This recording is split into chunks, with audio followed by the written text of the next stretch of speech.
Ang DOH dapat gawing New Year's resolution ng mas mataas na benefit packages ayon yan sa isang kongresista. Brigada Haji Caaminio, ibrigada mo! Brigada! Live report! Hinimok ni Representative Wilbert Lee ang Department of Health na gawing New Year's resolution ang pagiging proactive sa pagpapataas ng health benefit packages para sa mga Pilipino.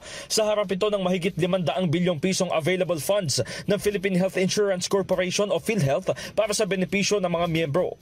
Ayon kay Lee, kulang pa ang inaprobahang benefit increases ng PhilHealth Board na 50% sa mga piling case rates, bukod pa sa emergency care benefit, glasses at optometric services, open heart surgery benefits at pediatric cataract extractions. Sa halip na gumastos ng malaki para sa marangyang okasyon, mas makabubuti umano na tutukan ang pagdugon sa mga puwang o gaps sa healthcare system.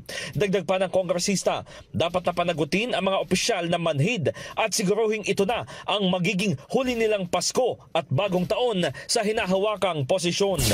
In the heart of changing lives, ito si Brigada Haji Caaminio ng 105.1 Brigada News FM Manila, the Music and News Authority.